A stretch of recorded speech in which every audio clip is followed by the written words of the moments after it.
Je pense que nous ne menons pas assez bien ce combat. Nous devrions d'abord commencer par connaître la valeur de la femme, la vraie valeur de la femme. La femme n'arrive pas à mieux se connaître et le problème c'est que quand on ne se connaît pas très bien, on se prête à un jeu qu'on ne connaît pas aussi assez bien. Je pense aujourd'hui que la femme congolaise devrait se redéfinir par rapport à sa culture, par rapport à sa nation et par rapport à la société actuelle que nous vivons. Le combat, est-ce l'égalité des chances ou la place que devrait réellement occuper la femme dans la société, la femme congolaise? Je pense que si aujourd'hui chacun arrive à se définir, on ira un peu plus loin.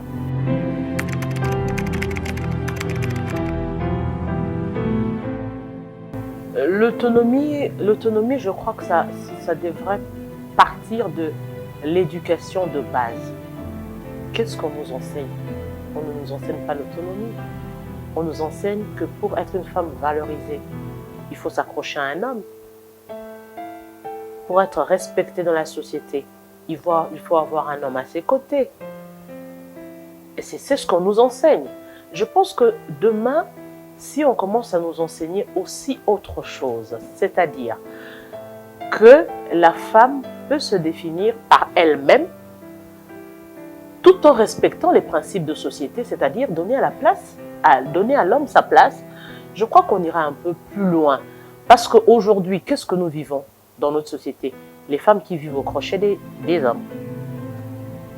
C'est-à-dire, je suis là, si je n'ai pas un franc, je meurs de faim. Et la conséquence, c'est quoi? On se plie à certaines choses qu'on n'aimerait peut-être pas. Parce que quand on côtoie les filles, nous avons en fait, je dirais que je travaille dans une structure, Solidarité Bomoko, que j'ai lancée, qui est encore en coulisses, peut-être que ça deviendra public incessamment, où quand vous côtoyez les femmes, les jeunes filles et les femmes, très souvent certaines disent « Ah, nakota ilibala wanaka apona ukima passe ». C'est-à-dire, peut-être que j'étais orpheline, que j'ai un chez moi. Alors qu'on peut avoir un chez soi sans s'accrocher à un homme et se faire respecter comme tel. C'est des principes, c'est des valeurs qu'on devrait aujourd'hui arriver à enseigner à la femme. C'est vrai que dans chaque culture, il y a le côté positif et le côté négatif, mais on devrait aujourd'hui arriver à enseigner à la femme congolaise qu'elle peut être autonome et se faire respecter. C'est tout simplement ça.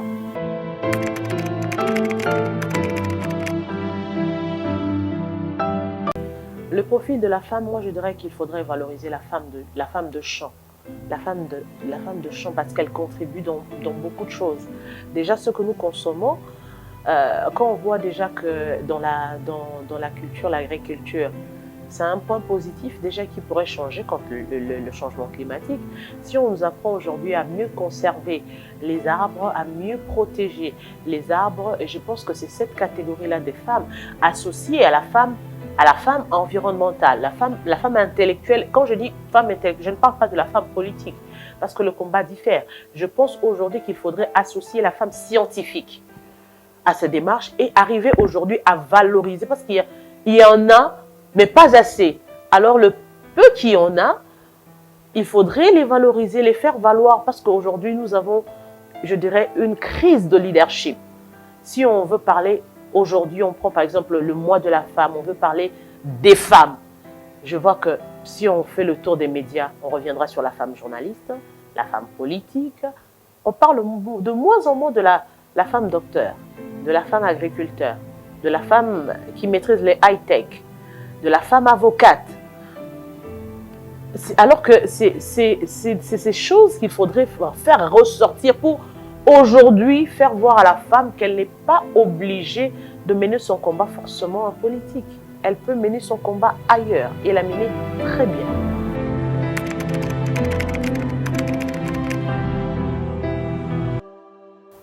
La meilleure façon, je dirais que ça dépend des pays et des circonstances.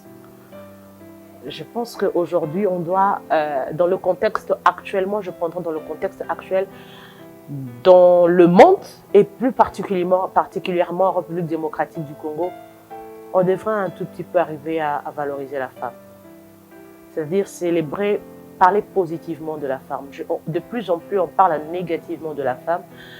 Je prends un exemple. Je suis écœurée de voir que pendant le mois de mars, mois dédié à la femme, le gouverneur de la ville de Kinshasa se tape le plaisir d'appeler une femme tout simplement, excusez-moi, je veux le dire de manière crue, parce qu'elle a des grosses fesses. Je me dis, c'est écœurant. Si on doit nous résumer à ça, je dis non. Et si on doit valoriser ça, je dis non. Qu'est-ce que nous attendons de nos filles demain? Qu'est-ce que nous attendons de nous-mêmes demain? Un enfant qui regarde que cette femme se fait de l'argent parce que tout simplement elle a des grosses fesses. Alors, la femme de demain, vous voulez qu'elle fasse quoi? Elle prendra cet exemple-là. Elle prendra cet exemple-là parce qu'elle se dit, ouais, puisqu'elle se fait de l'argent, la finalité c'est quoi? C'est se faire de l'argent. Alors que la finalité, ce n'est pas ça. La finalité, c'est se faire respecter, être respectable dans la société.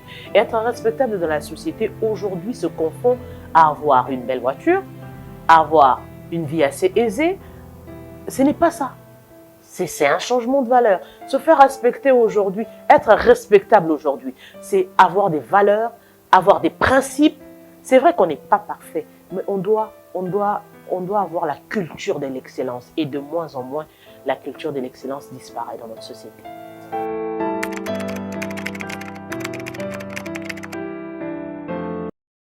Moi, je dirais que tout ce qui brille n'est pas de l'or. Tout ce qui brille, tout simplement, n'est pas de l'or. Il y a du bon, il y a à boire et à manger dans cela, tout comme il y en a dans ce métier de télévision aujourd'hui. Les temps changent tout simplement. Je me rappelle encore le regard qu'avaient les gens quand il y avait encore que la RTNC par exemple. La connotation qu'on donnait aux journalistes. Aujourd'hui, ça a évolué. Pourquoi? Parce qu'il y a plusieurs médias. Plusieurs médias, ça veut dire qu'on peut retrouver on peut retrouver des femmes mariées, on peut retrouver des femmes célibataires, respectables, autant on peut trouver des dévergondés, on trouve toute catégorie en fait.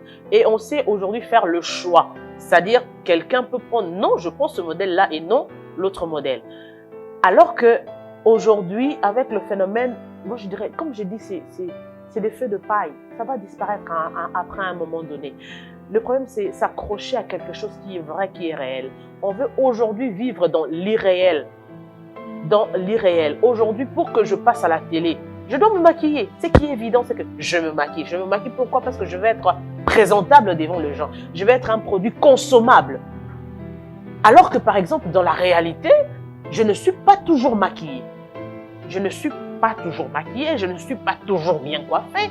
Parce qu'il faudrait faire, par exemple, les travaux à la maison, il faudrait préparer. Alors, on n'est pas toujours comme on nous voit à la télé. La crainte maintenant, c'est aujourd'hui qu'avec ces phénomènes des réseaux sociaux, les jeunes ont cela dans leur téléphone et ils pensent que c'est ça la vie au quotidien.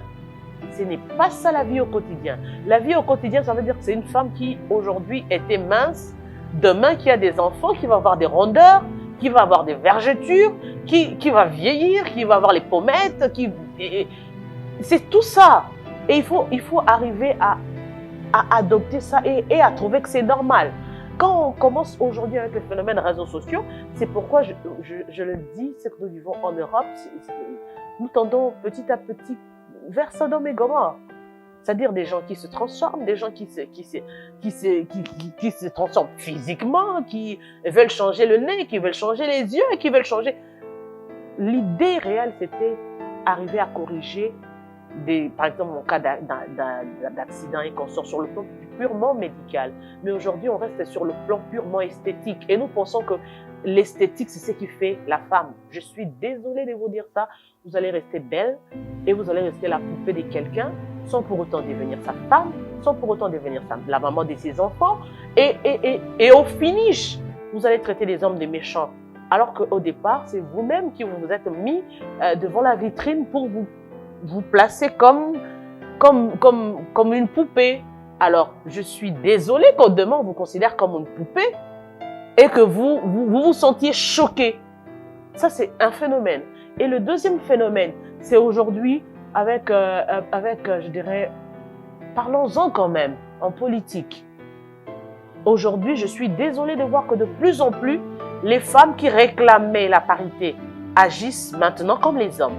Ils arrivent à négocier.